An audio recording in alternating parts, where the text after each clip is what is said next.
महाराजगंज शहर में मंगलवार को अल्ट्रासाउंड के विवाद में खूनी संघर्ष के बाद राधिका अल्ट्रासाउंड के संचालक भगवानपुर प्रखंड के सराय पड़ौली के मुखिया मंटू कुमार द्विवेदी ने कहा कि श्रीवास्तव अल्ट्रासाउंड के संचालक नगर पंचायत के वार्ड पार्षद हरेंद्र कुमार श्रीवास्तव उर्फ हीरो द्वारा बराबर हम लोगों एवं परिवार को धमकी देते हैं और वहीं अपराधी छवि का है और उस पर महाराजगंज थाना कांड में कई अपराध में उस पर दर्ज भी है। अब उन्होंने कहा कि उनका अल्ट्रासाउंड 2006 में चल रहा है।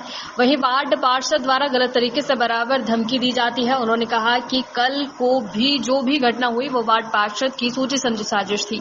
उन्होंने डीएम एसपी से इस घटना की जांच करने की मांग की है। उन्होंने कहा कि हरेंद्र श्रीवास्तव उनके अल्ट्रासाउंड पर कर्मचारी के रूप में कार्य कर चुके हैं, हमेशा लफड़ा करते हैं, कुछ पैसा दे दीजिए तो शांत हो जाते हैं और वही वार्ड पार्षद द्वारा गलत तरीके से बराबर धमकी दी जाती है। उन्होंने कहा कि कल की जो भी घटना हुई है वो वार्ड पार्षद की सोची समझी साजिश थी। उन्होंने डीएम एसपी से इस घटना की जांच करने की मांग की है। देखिए, जो हरेंद्र, सबसे पहले आपके सब चैनल सभी को धन्यवाद देते हैं, नमस्कार करते हैं। सबसे पहला बात है कि हरेंद्र श्रीवास्तव जो है वह उर्फ हीरो जो है वो हमारे यहाँ काम करता था। हमारे 1.5 साल हमारे यहाँ काम किया।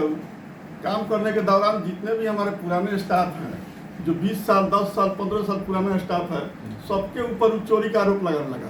ये चोरी करते हैं, ये चोरी, जबकि खुद वही चोर था। तो हम कैसे अब 20 साल पुराना स्टाफ को कैसे हटा देंगे? तो हम इसको हटा दिए, हरेंद्र श्रीवास्तव को हटा दिए।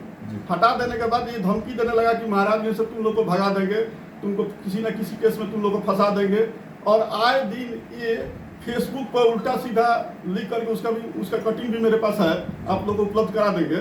तो फेसबुक पर आकर उल्टा सीधा लिखने लगा कि ये लोग माफिया हैं, ये लोग अवैध अल्ट्रासाउंड चलाते हैं। जबकि मेरा अल्ट्रासाउंड का लाइसेंस 2004 से है। 2004 से, जब सीएन गुप्ता जो छपरा के विधायक हैं, उस समय महाराज के सिविल सर्जन हुआ करते थे, सिवान का सिविल सर्जन हुआ करते थे, उन्हीं के हाथों से वो लाइसेंस दिया गया 2004 में। जबकि सब हमारा अल्ट्रासाउंड हमारा रजिस्टर्ड है। हमने तो ये आए दिन हमको धमकाने लगा, पैसा का डिमांड करने लगा कि हमको पैसा दीजिए, नहीं तो यहाँ से तुम लोग को उजाड़ देंगे, तुम लोग को बर्बाद कर देंगे, जमीन पर ले आ देंगे। उसके बाद ये डीएम साहब के यहाँ कंप्लेन करने लगा, आए दिन जनता दरबार में जाने लगा। उसके बाद ये मुख्यमंत्री के जनता दरबार में चला गया, जाकर के वहाँ से भी कंप्लेन किया। लेकिन हमारा सब कुछ रजिस्टर्ड था, सब कुछ डॉक्यूमेंट हमारा सही था, तो हमारा सब कुछ सुलभता से चल रहा है। लेकिन ये आए दिन धमकी देता रहा, आए दिन हमारे स्टाफ को धमकाता है कि यहाँ से उनके यहाँ काम छोड़ दो, नहीं तो तुमको जान से मरवा देंगे, गोली मार देंगे, ये कर देंगे, वो कर देंगे। मतलब तरह तरह का ये पहले से इसका आपराधिक इतिहास रहा है। आपके यहाँ किस पोस्ट पर काम करता था वो? ये हमारे यहाँ स्टाफ के रूप में था, जिसे विजिटर के रूप में था। बोला कि हम आपके यहाँ कुछ भी करेंगे, तो अपना जाता था, दुकान खोलता था। ये आपराधिक किस्म का आदमी है। पहले से इसके ऊपर महाराजगंज थाना में कांड संख्या 86/2013, 176/2013, आपको 173/10 है, 269/24 है।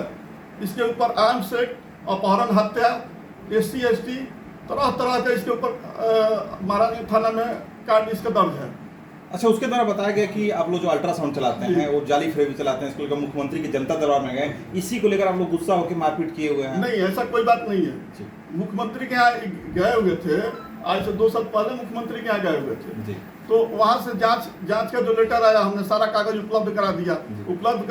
जांच में हमारा सब कुछ सही है, सब कुछ चल रहा है, उसमें कहीं कोई दिक्कत नहीं है। उससे कोई मतलब, ये क्या कर रहा है, केस को गुमराह करने के लिए, ये जो है केस को गुमराह करने के लिए कल जो घटना हुआ है, कल घटना जो हुआ है, उस घटना को गुमराह करने के लिए ये मुख्यमंत्री और डीएम साहब का हवाला दे रहा है, जनता दरबार का हवाला दे रहा है कि केस को दूसरा मोड़ दे दिया जाए। जबकि ऐसा कुछ नहीं है। 2 साल पहले घटना, मुख्यमंत्री यहाँ से जांच आया था, जांच का हमने सब कुछ डॉक्यूमेंट अपना दिया और जांच हुआ, उसमें सब सही पाया गया और आज भी हमारा चल रहा है, कहीं कोई दिक्कत नहीं है। ये आए दिन हमारे स्टाफ को धमकी, परसों रात को दारू पी करके और हमारे स्टाफ जो मनोज सिंह है उनको धमकी दिया कि तुमको मार देंगे, महाराज ने छोड़ दो, नहीं तो मरवा देंगे। सुबह सुमन चौक पे वो चाय पीने के लिए खड़े थे, तो ये यहाँ इधर से गया और जा करके उनको मारने लगा, मनोज सिंह को छनाटा लेकर भी दौड़ गया। वहाँ जब पहुँचा तो वहाँ जो लोग थे उसको हटा दिए। फिर ये प्लानिंग मूड में आ करके अपने घर से लाठी डंडा और तलवार लेकर के गया गाड़ी में और जा करके मेरे दुकान के सामने, उसका CCTV फुटेज भी हम आपको उपलब्ध करा देंगे। दुकान के सामने निकाल कर तो हमारे भाई को फ़ोन किए, मनोज जी, हमारे भाई जो अजय हैं, उनको फ़ोन किए मनोज जी कि आप आइए, हमको मार रहा था। तो भाई हमारे जब गए पूछे कि भाई क्यों मनोज जी को मार रहे हो, तब तक वो लाठी निकाल करके हमारे भाई के सर को मार दिया, सर फुट गया उनका। यही उसके बाद जब इधर से हमारे स्टाफ लोग बीच बचाव करने लगे, हमारे भाई को पकड़े बीच बचाव करने के लिए, वहाँ के लोग भी बीच बचाव करने के लिए पकड़े, तो यहाँ से भागा, दौड़ के भागा, उस क्रम में वो गिर गया।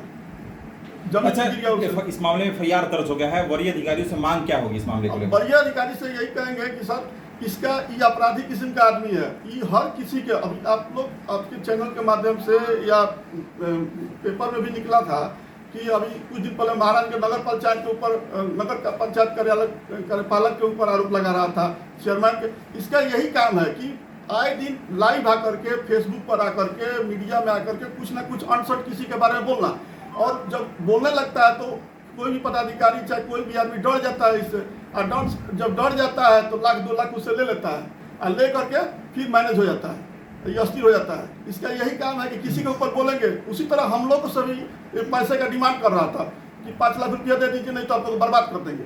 लेकिन हम लोग एक पैसा नहीं दिए, जिसके चलते आज 3 साल से हम लोग भुगत रहे हैं, और आए दिन धमकी देता रहता है, सब कुछ करता है। हम लोग को मतलब बुरा हाल हो गया, बहुत तरह से भुगत रहे हैं। प्रशासन से क्या मांग होगी?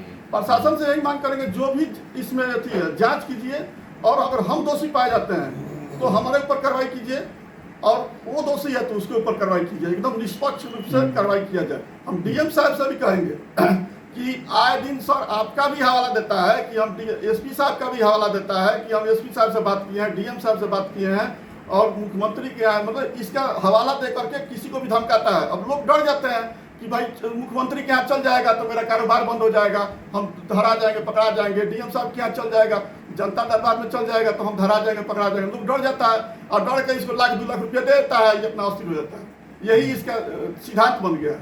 Thank you.